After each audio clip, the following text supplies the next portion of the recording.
Hello, welcome to Aji kitchen. ഇന്ന് ഞാനൊരു രസം ഉണ്ടാക്കാൻ പോണേ. തക്കാളി ഒന്നും ഇടാത്തത് അതിന് വേണ്ടിയിട്ടുള്ള സാധനങ്ങൾ എടുത്ത് വെച്ചേക്കണേ. പെട്ടെന്ന് രസം ഉണ്ടാക്കാം. ഒരു 6-7 സാമ്പാർ ഉള്ളി എടുത്ത് വെച്ചിട്ടുണ്ട്, ചെറിയ ഉള്ളിയില്ലേ അത്. പിന്നെ 1 ടീസ്പൂൺ കുരുമുളക് എടുത്ത് വെച്ചിട്ടുണ്ട്. പിന്നെ ഒരു 10-12 വെളുത്തുള്ളിയുടെ അല്ലി എടുത്ത് വെച്ചിട്ടുണ്ട്.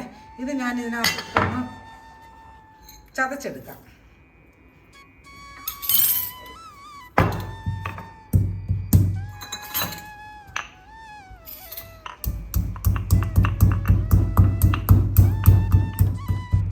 നമ്മുടെ കുരുമുളക് നല്ല ചതച്ചേ. എന്നിട്ട് അതിനകത്തോട്ട് ഈ കൊച്ചു ഉള്ളി ഇട്ട് കൊടുക്കാം. അതൊന്ന് ചതക്കാം. ഈ ചതച്ച ഈ കൊച്ചുള്ളിയിലോട്ട് ഈ വെളുത്തുള്ളിയില്ലേ അതും കൂടി ഇട്ട് കൊടുത്തൊന്ന് ചതക്കാം. ഇതെല്ലാം ചതച്ചേ, നല്ല ചതച്ചിട്ടുണ്ട്. ഇതിവിടെ ഇരിക്കട്ടെ.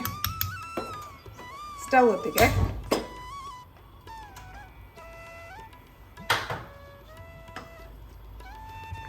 നമ്മൾ പാത്രം ചൂടായേ. കുറച്ച് വെളിച്ചെണ്ണ ഒഴിച്ചു കൊടുക്കാം.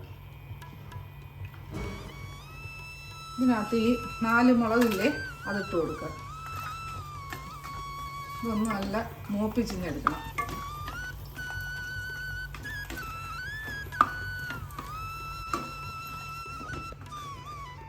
ഈ മുളക് നമുക്കിഞ്ഞെടുക്കാൻ നല്ല മൂക്കണം. ഈ മുളക് ഇതിലോട്ട് 1 ടീസ്പൂൺ കടുക് ഇട്ട് കൊടുത്തിട്ടുണ്ട്. കടുക് ഒന്ന് പൊട്ടട്ടെ. എന്നിട്ട് നമുക്ക്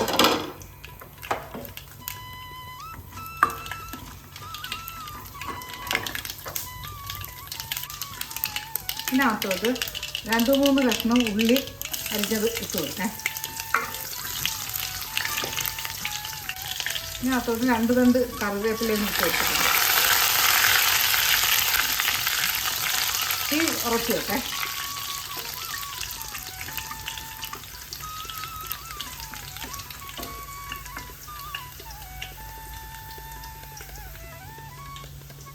നമ്മൾ ചതച്ച് വെച്ച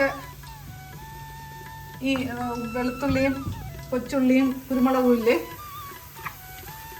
ഇതൊന്ന് മൂക്കട്ടെ.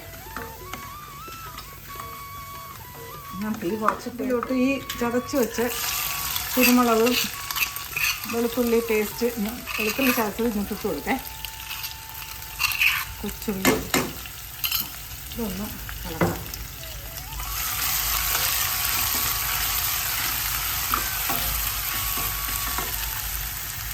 നമ്മളിപ്പം വറുത്തെടുത്ത മുളകില്ലേ അതൊന്ന് പൊട്ടിക്കാൻ ഇങ്ങനെ ഉടച്ചെടുക്കാം.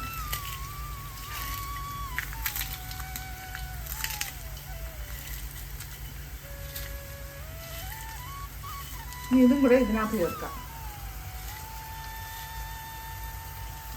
എരി കൂടുതൽ വേണ്ടവർക്ക് എത്ര എരി വേണോ അതനുസരിച്ച് മുളക് പോലെ വറുത്തെടുക്കാം. ഇതിനകത്ത് 1 ടീസ്പൂൺ മഞ്ഞൾപ്പൊടി ഇട്ട് കൊടുക്കാം. 1/4 ടീസ്പൂൺ ഉലുവാപ്പൊടി ഇട്ട് കൊടുക്കാം.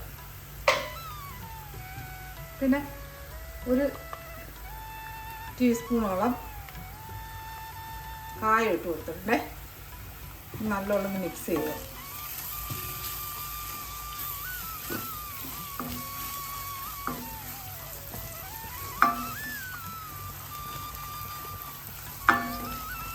ഇനി ഇതിനകത്ത്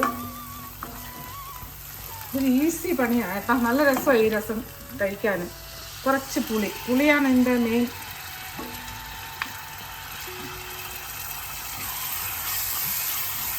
പിന്നെ പുളിയൊക്കെ ഇഷ്ടത്തിനനുസരിച്ച് ഇട്ട് എടുക്കുകയൊക്കെ ചെയ്യും. അജി കിച്ചൻ സബ്സ്ക്രൈബ് ചെയ്യാത്ത സബ്സ്ക്രൈബ് ചെയ്ത് ലൈക്ക് ചെയ്ത് ഫോളോ ചെയ്ത് ഷെയർ ചെയ്യാൻ മറക്കല്ലേ. പിന്നെ സബ്സ്ക്രൈബ് ചെയ്തോർക്ക് വളരെ നന്ദിയുണ്ട്. ഇതിനകത്ത് കുറച്ച് വെള്ളം ഒഴിച്ച് കൊടുക്കാം.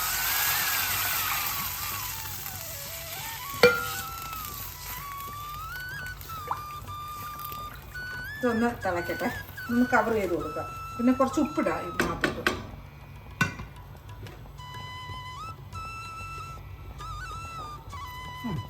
അതൊന്ന് കവർ ചെയ്ത് കൊടുത്ത് തിളയ്ക്കട്ടെ. ഇതൊന്ന് കവർ ചെയ്ത് ഇതൊന്ന് തിളച്ച് കഴിഞ്ഞിട്ട് നമുക്ക് പിന്നെ 1-2 സാധനങ്ങൾ ചേർക്കാനുണ്ടേ. നമ്മുടെ രസം ഒരു 1-2 മിനിറ്റ് കൊണ്ട് ഞാൻ തിളച്ചുകൊണ്ടിരിക്കേ. ഇനി ഇതിനകത്ത്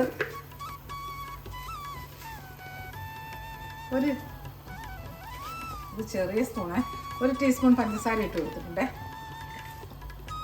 ഇതിലോട്ട് കുറച്ച് മല്ലിയിലയും കൂടെ.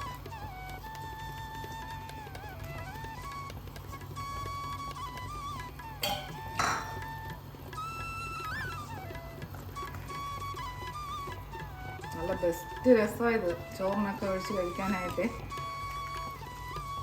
പെട്ടെന്ന് ഈസി ആയിട്ട് എടുക്കാൻ പറ്റുന്ന രസം ഒരുപാട് തരത്തിൽ ഉണ്ടാക്കുന്നുണ്ട്.